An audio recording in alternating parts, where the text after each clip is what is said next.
কুড়িগ্রামে বন্যা পরিস্থিতি অপরিবর্তিত রয়েছে। গতকাল দুধকুমার নদীর পানি অস্বাভাবিকভাবে বৃদ্ধি পেয়ে নাগেশ্বরী উপজেলার 2টি পয়েন্টে বেড়িবাঁধ ভেঙে প্লাবিত হচ্ছে নতুন এলাকা। গাইবান্ধায় নদ নদীর পানি কমতে শুরু করেছে।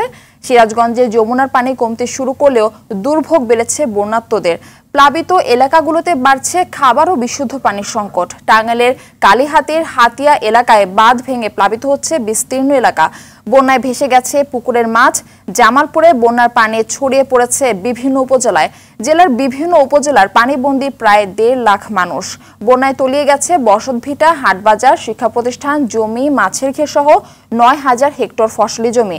বৃষ্টিপাত কম হওয়ায় মৌলভীবাজারে কমেছে নদীর পানি, তবে অপরিবর্তিত বন্যা পরিস্থিতি। দুর্গত এলাকায় স্যানিটেশন, গোখাদ্য, শিশু খাদ্য সহ বিশুদ্ধ পানির সংকটে রয়েছেন মানুষ। দর্শক, সিরাজগঞ্জের বন্যা পরিস্থিতির বিষয়ে জানাতে আমাদের সঙ্গে সরাসরি যুক্ত হচ্ছেন আমাদের সহকর্মী সাজিরুল ইসলাম সঞ্চয়। জানাবেন যে সিরাজগঞ্জে যমুনার পানি কমলেও বন্যার্তদের দুর্ভোগের চিত্র এখন কেমন?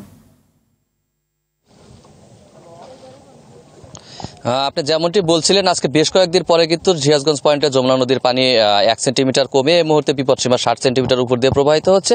যমুনার পানি কমলেও কিন্তু আসলে সিরাজগঞ্জের যে বন্যার্তরা রয়েছে তাদের দুর্ভোগ কিন্তু এক বিন্দু কমেনি। এই মুহূর্তে আমি রয়েছি সিরাজগঞ্জ সদর উপজেলার যমুনা নদীর চরাঞ্চল অধ্যুষিত কাওয়াখোলায়। এই কাওয়াখোলায় আজকে সারাদিন আমরা সকাল থেকে যেমনটি দেখছি, এখানকার অধিকাংশ বসতবাড়ি কিন্তু বন্যা কবলিত অবস্থায় রয়েছে। বসতবাড়িগুলোর পয় নিষ্কাশন ব্যবস্থা, রান্নার ঘর, টিউবওয়েল সকল কিছুই আসলে পানির নিচে থাকার কারণে কিন্তু এখানকার যে বাসিন্দারা রয়েছে তাদের বিশুদ্ধ পানি, শুকনো খাবার এবং স্যানিটেশনের যে সমস্যা সেটি কিন্তু দেখা দিয়েছে। এবং এই অঞ্চলে এখন অবধি কিন্তু আসলে ত্রাণ তৎপরতা শুরু হয়নি।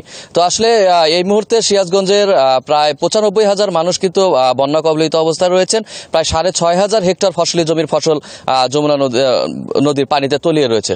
তো আজকে আমরা সিরাজগঞ্জ জেলা ত্রাণ ও দুর্যোগ ব্যবস্থাপনা কর্মকর্তার সাথে কথা বলেছিলাম। তিনি আমাদের যেমনটি জানিয়েছেন যে ইতিমধ্যেই 100 মেট্রিক টন জিআর চাল কিন্তু প্রদান করা হয়েছে এই বন্যার্তদের মাঝে বিতরণের জন্য, যেটি হয়তো আজকের ভিতরে কিন্তু আসলে বন্যার্তদের মাঝে পৌঁছবে। তো এই ছিল সিরাজগঞ্জ থেকে বন্যার সবশেষ খবর। ধন্যবাদ আপনাকে।